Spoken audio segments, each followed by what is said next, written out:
Hi and welcome. So I'm going to be showing you two exercises that I show clients to help to relieve lower back pain. You will need a block or a book and just yourself and the mat. So to start off with, we're going to just lie down onto our back. From here, I want you to take your feet to the edges of your mat. Now it's quite important that you're fairly central on the mat, that you're not off to one side. And then we're going to take those legs and we're going to scoot the legs over to the left-hand side.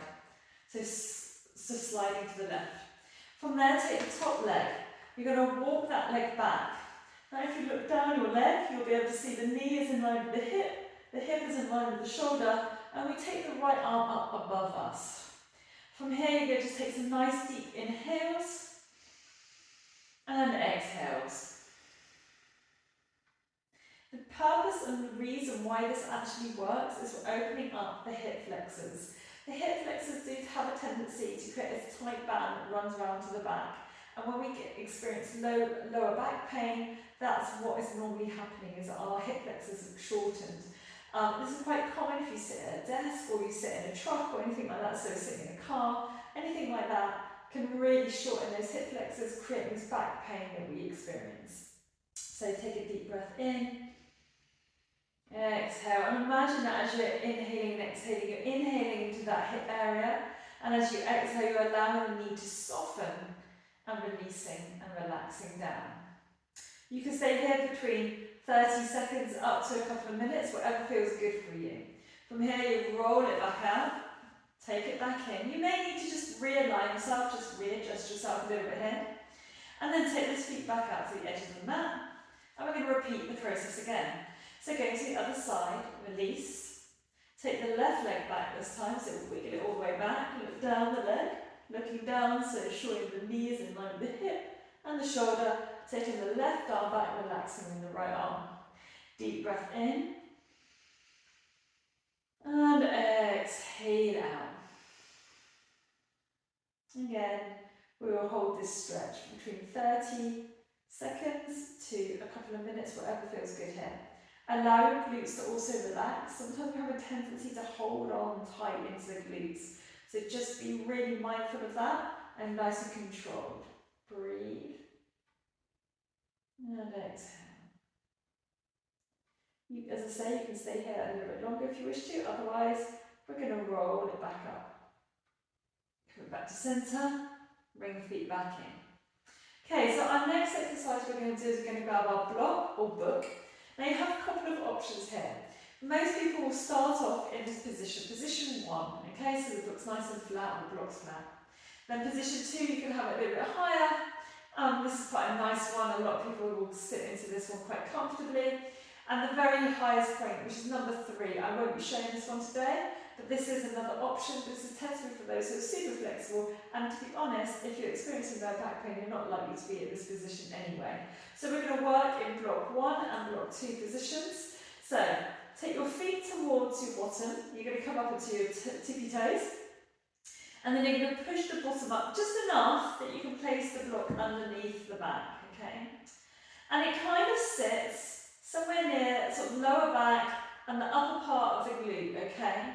You can then relax the feet down, maybe take them slightly further ahead if that feels good, and stay here. Equally, you could go a little bit higher if you want to as well. So I'm going to show you that in a moment.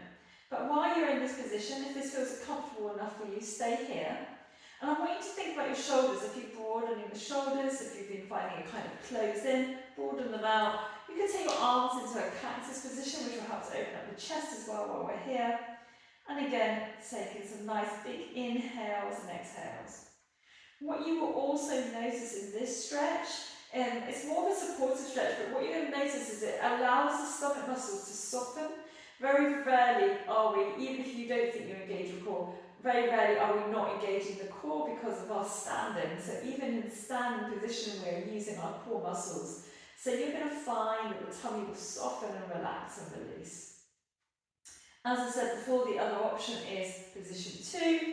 So it's just a little bit higher. Again, just take your feet down and relax.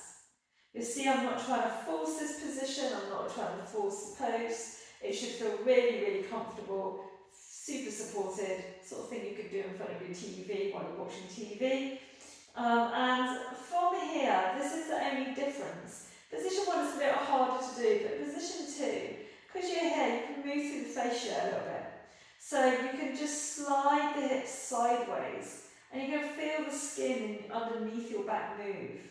And then you can release, come back to centre, and then slide the other way, and then release and come back to centre. Sometimes you might just find there's a few little knots there, and it just feels super good actually just moving that fascia a fraction both ways. It's not going to hurt you, and it's just quite a nice movement. Otherwise, just staying here, wherever you are in either position 1 or position 2, and just release and relax. Again, you could hold this position 30 seconds up to a couple of minutes, whatever feels good for you.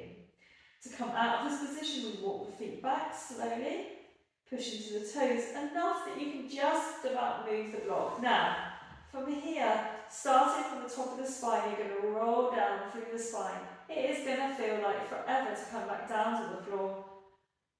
And then you're going to release, extend the right leg out, extend the left leg out, and relax the body.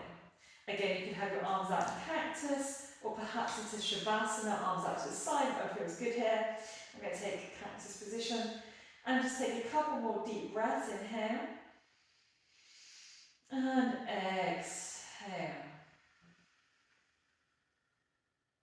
From here, we'll slowly draw the right knee into the chest, draw the left knee into the chest, and if you're experiencing a lot of lower back pain, I will just simply roll over from this position.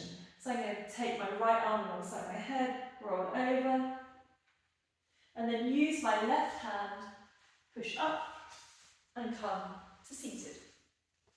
So I hope those 2 poses helped you. Do let me know how you got on, and please do just check out the rest of my channel where you'll be able to find lots of little workarounds if you're dealing with shoulder pain, hip pain, as well as lots of nice yoga flows in there, and I hope you enjoy what we have to offer. Take care.